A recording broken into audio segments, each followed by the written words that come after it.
What is up, guys? MCMMA here, and in today's video I'm going to be breaking down who I think the easiest and hardest matchup is for every UFC champion in the top 5 of their division. Alright, at Flyweight, I think that the current champion Alexandre Pantoja's easiest matchup is number 4 Amir Albazi, and his hardest is number 5 Tatsuro Taira. For Albazi, it's really just because Albazi sucks. There's not, for some of these other divisions, there's going to be a little more to it, but Albazi's really not that good at fighting, and there's no way he should be in the top 5 of the division. The only reason he is because he got that robbery win over Kai Kara France. Outside of that, he has 0 ranked wins, and he just got absolutely destroyed by Brandon Moreno in his last fight, which was also a year ago, and he hasn't fought since. But Albazi, he's a wrestler, but he's not even very good at wrestling, and his striking is not great either. Pantoja would make very easy work of him. And as for his hardest matchup, I think it's Tatsuro Taira, actually, because out of the other guys in the top 5, he's already beat Brandon Royval and Brandon Moreno multiple times, so, you can't really say it's either one of them. Joshua Van is another one that I considered, but I think stylistically, Taira is a lot more difficult of a matchup for Pantoja, because I think Taira is the only guy who can actually compete with Pantoja on the ground. And in all honesty, in terms of pure grappling, Taira might be better than Pantoja. Might be. Pantoja's obviously better pretty much everywhere else, but Tatsuro Taira is the only guy in the division where I don't think he would just be able to take them down with relative ease. And Taira's striking looked very much improved in his last fight against Hyung Sung Park. I know that was against pretty low-level competition, but he did drop him in the first round, and it was a big improvement from his fight against Brandon Royval, where he was kind of getting pieced up pretty badly. But I think Taira is Pantoja's worst matchup on paper in the top 5, and if Tatsuro Taira beats Brandon Moreno at UFC 323, he will most likely be next for the belt, so this is a fight that we could be seeing pretty soon. Alright, in the Bantamweight division, I think that Merab's easiest matchup is number 5 Song Yadong, and his hardest is number 1 ranked Umar Nurmagomedov. For the Bantamweight division, it's really, in all honesty, these guys are all easy matchups for Merab, since I don't think anybody really has that much of a chance of beating him. So, when we're picking, the easiest matchup, you kind of just, pick whoever.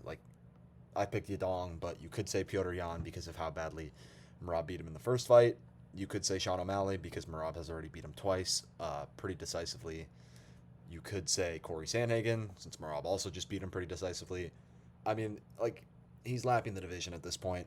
There's not much competition for him. And I just picked Yadong because I think, grappling-wise, Yadong is probably the weakest in the top 5, outside of maybe Sean O'Malley, in terms of defensive grappling. And I don't think that he would really be able to stop takedowns from Merab, because we've seen Yan and Sandhagen have some success defending takedowns, but even when you have success defending takedowns against Merab, he just uses the threat of the takedown to piece you up on the feet, as we saw in his most recent fight against Corey Sandhagen, because he almost knocked him out. And even in the second O'Malley fight, Merab's striking also looked very good too. So, I don't really think there's any beating this guy at the moment. I picked Umar as his hardest matchup just because Umar put up a pretty competitive fight when they fought each other earlier this year, but I don't think Umar can beat him. He didn't look amazing in his most recent fight against Mario Bautista.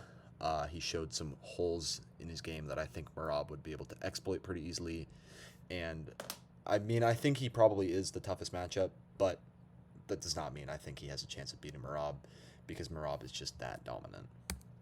Alright, in the Featherweight division, I think that Volk's easiest matchup is number 3 ranked Yair Rodriguez, and I think that his toughest matchup would be number 1 ranked Movsar Evloev. This is another one where, in all honesty, I don't think any of the guys in the top 5 have too great of a chance at beating Volk, because if you want to beat Volk, you have to not only be a very good striker technically, you also have to have crazy power. The only way to beat Volk is to put him out, because if you're going to the scorecards against him, you're not going to beat him. The only guy who's beat him by decision was Islam Makhachev, up a weight class, and that was a super close fight. So, in terms of the guys currently in the featherweight division, they're not going to beat Volk by decision, I don't think. I picked Yair as his easiest matchup because we've already seen that fight once. Volk was able to handle him pretty easily, and I have not been impressed at all by Yair's most recent performances against Patricio Pitbull and Brian Ortega. I think that the Volk fight was probably pretty close to his prime, the prime of his career in terms of just skill, and I think he's somewhat declined from there. And like Volk handled him easily in the first fight. If they fight again, he would do the exact same thing. And I picked Movsar as Volk's hardest matchup because I do think that Movsar would probably be able to mix in the grappling and wrestling the most effectively out of anybody in the top five. Aljamain Sterling at number 5 I also considered, but I think Movsar is better than him all around, as we saw, because Movsar literally beat Aljo when they fought each other. But I still think Volk would probably beat Movsar just because Movsar doesn't really have any finishing power. And like I said earlier, if you're going to the scorecards against Volk, you are most likely not going to win the fight. All right, at lightweight, I think that Ilia Topuria's easiest matchup is number 5, Justin Gaethje, and I think that his hardest is number 2, Arman Tsarukyan. As for Gaethje, this one's a pretty easy pick. I mean, really anybody in the top 5 outside of Arman would be basically a guaranteed first or second round knockout win for Ilia, except for maybe Max Holloway, but that's a discussion for another day. But Gaethje, we know, doesn't have very good striking defense, is a bit of a brawler, and if and when, since it seems like they're probably going to fight each other next, Ilia would spark him out cold very easily. So that would be his easiest matchup. I also considered Charles because Charles is a stylistic nightmare against Ilia because he's just going to walk forwards and he's going to get hit, and we saw what happened when they fought each other. He got put out cold. I picked Arman as his hardest matchup because I do think that Arman presents a challenge that Ilia hasn't faced yet, just in terms of the grappling, because Arman is an elite wrestler. I mean, the way that he was able to handle Charles Oliveira on the ground, like, that's not to be taken lightly because Charles has amazing ground game. We saw what he did to Mateusz Gamrot, who's another one of the best wrestlers in the UFC in his most recent fight, and he was able to handle Gamrot easily and submit him. So the way that Arman was able to handle Charles, very impressive. Despite that, though, I still think that he would probably lose because Ilia also has super strong grappling. Like, we saw that he was able to put Charles in a crucifix in their fight, which is so insane. I mean, we know that Ilia has, like, the grappling background. Most of his wins before the UFC came by submission, but still, it was still insane to see him do that to Charles. But, yeah, I really want to see Arman versus Ilia since I think that's the most compelling matchup. Honestly, it's the only really compelling matchup out of the top contenders right now. And I think in all likelihood, Arman is probably going to beat Dan Hooker when they fight. So I think that a fight between Arman and Ilia is probably on the horizon for next year. Honorable mention to Max Holloway, since I think that a fight between him and Ilia could potentially look interesting at lightweight. Their fight at featherweight last year was very close up until the finish. I actually thought Max won the first 2 rounds, but I mean, you can disagree with that. The first and second round were both very close, but I do think that Max would probably get knocked out again since Ilia seems to have cracked his chin. Max got dropped against Dustin Poirier in his most recent fight. But I still think that it would be somewhat interesting. So, yeah, hopefully we can see that fight too in the future. All right, at welterweight, in the top 5, I think that JDM's easiest matchup would be number 4 ranked Leon Edwards. And I think that his toughest matchup would be number 3 Shavkat Rakhmonov. As for Leon Edwards, I picked him because he's basically the only guy in the top 5 right now who doesn't really offensively grapple. And I think that if you're getting into a pure striking matchup with JDM, you're just not going to win. Like, he's such an elite striker, and he's a super high volume guy too. We know Leon likes to sit back, kind of fight at range, like kick guys, keep them away, just point fight his way to a decision. JDM doesn't fight that way. JDM is looking to hurt you at every single possible moment, and I think that if he was to fight Leon, I think that he would probably batter him, honestly. I think that Leon would wilt under the pressure from JDM, and I think JDM could maybe even get a finish against him. But I picked Shavkat as JDM's hardest matchup because I think that he's more well-rounded than guys like Bilal Muhammad, Sean Brady, and Kamaru Usman. I think that Shavkat's striking is a lot better than those guys, and I know that Shavkat isn't really the, at least, takedown threat as those 3, but when he does get guys to the ground, he is able to put some pretty good work in a lot of the time. He is a very good submission threat, as we've seen. He's got a ton of wins in the UFC by submission. I think most of his wins are by submission. And I'm not sure how successful he would be in trying to take down JDM. His takedowns are honestly not great. He kind of just relies on pressing guys up against the cage and trying to trip them or drag them down. But I think with his strong striking and good grappling and submission threats, I think he's probably JDM's toughest matchup in the current top 5. All right, in the middleweight division, I think that Khamzat's easiest matchup would be number 2 ranked Nasruddin Imavov, and its hardest would be number 4 ranked Fluffy Hernandez. I picked Imavov as his easiest opponent because I think Imavov has probably the weakest defensive grappling out of all the guys in the top 5, and if you're going to beat Khamzat, like, you need to be able to stuff the takedowns or at least survive on the ground, and Imavov is not going to be able to do that. They are most likely going to be fighting next, and I think that Khamzat is probably going to submit him in the first round. So, I mean, this is nothing on Imavov. He's definitely one of the best fighters in the division. I think he's better than guys like Brendan Allen, maybe even Sean Strickland. But just stylistically, in a matchup against Khamzat, Imavov would not do very well. And I picked Fluffy Hernandez as his hardest matchup just because I think Fluffy is probably the strongest grappler in the top 5 right now, and I think with his pace, there is the very slight possibility that he could maybe get Khamzat to gas out, but I still think that Khamzat would probably be able to overwhelm him in the opening rounds, and I think he would probably be able to get the early finish. But Fluffy is, I think, the best hope in the division right now at potentially beating Khamzat, and I hope that we are able to see that fight down the line, since I think Fluffy's probably about 1 win away from a title shot. So hopefully we can see that fight next year.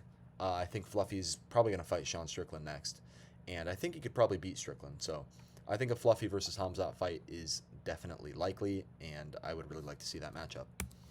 All right, in the light heavyweight division, I think that Alex Pereira's easiest matchup is Khalil Roundtree, and I think that his hardest would be Magomed Ankalaev. In the top 5, Pereira has beat everybody except for Carlos Ulberg. And out of those guys, I think Roundtree would be his easiest matchup in a rematch. I mean, you could put Yuri on there, but I think that it's really just, like, you're kind of just picking whoever between Yuri, Khalil Roundtree, and Jan Blachowicz. I think that all 3 of them would put up very little resistance against Alex Pereira, and I think that they would all lose pretty handily. I mean, we know Khalil put up a pretty decent fight against Pereira when they fought, but I do think that was part of Pereira's game plan, was kind of to let Khalil have some early success, kind of gas himself out, and then pour it on in the middle to late rounds, which is exactly what he did. And I think that, I mean, Khalil's never going to be able to beat him. I honestly think Khalil Roundtree is pretty overrated. I think that he's a guy who can beat a lot of, like, mid top 10 level guys, but when he's fighting the elite fighters in the division, I don't think he's ever really going to be able to beat them. So I think Pereira would beat him very easily if they rematched, and I think his hardest matchup is still Magomed Ankalaev. I know that he knocked him out in a minute pretty recently, but Ankalaev did still win the first fight, and I know a lot of people have been giving Ankalaev shit for, like, making excuses about, like, being injured coming into their rematch, but I do think he actually was hurt. I've seen from like multiple sources, including like UFC fighters, like Yuri Prohaska said himself that Magomed Ankalaev like wasn't throwing punches with his one hand. I forgot which. He like broke something in his left or right arm or hand, but Ankalaev was definitely compromised coming into the rematch. I honestly think a trilogy would be a pretty interesting fight, but I don't think that's going to happen, seeing as I think Dana and Hunter, I think they know that Ankalaev could beat Pereira in a trilogy fight, and they just don't want to see that. And I also would rather Pereira move up to heavyweight anyways, just because I think there's more interesting matchups for him up there. But I still think that Magomed Ankalaev would be his toughest fight in the top 5 right now. All right, lastly, in the heavyweight division, I think that Tom Aspinall's easiest matchup in the top 5 is Curtis Blades, and I think his hardest is Cyril Gahn. I mean, this is similar to Alex Pereira. Aspinall's already beat most of the guys in the top 5. He's beat Volkov, he's beat Blades, he's beat Pavlovich. So out of the 3, I just picked Curtis Blades since I think that Blades has looked the worst recently. I personally thought that Curtis Blades lost his most recent fight against Riz Vankuniev. He looked really bad in that one. He did say that I think he had a torn MCL or something, but Not a very impressive performance. And out of those three guys, Curtis Blades is definitely the chinniest. So, I mean, if they were ever to rematch, which I doubt happens, but Aspinall would knock him out in the first round again. And I think his hardest opponent in the top 5 would be Cyril Gane. If you asked me this question a month ago, I probably would have said Jailton Almeida, but after seeing Almeida's pretty lackluster performance against Alexander Volkov, I'm not going to pick him here, and I'm going to go with Cyril Gane. I am not putting too much stock into how good Cyril looked in the first 4 minutes of his fight against Aspinall, since, I mean, it's the first round. Like, they were feeling each other out. And, I mean, the narrative that he was dominating Aspinall is just stupid, too. I think he only had, like, a couple more significant strikes than him. Yeah, he was landing the jab, but he wasn't really landing too much of substance. But I still do want to see the rematch. I think it's going to be pretty interesting. And there's now actually some hype around Cyril Gane. And a lot of people think that it's possible that he could beat Tom Aspinall in their rematch. I am not one of those people. I think Aspinall's still going to win. But I think there's going to be more hype coming into their rematch than there was for the first fight. All right, those are my picks for the easiest and hardest matchup for each UFC champion in the top 5 of their division. If you agree or disagree with any of my picks, just let me know in the comments. As always, leave a like on the vid, subscribe to the channel, and thank you guys for watching.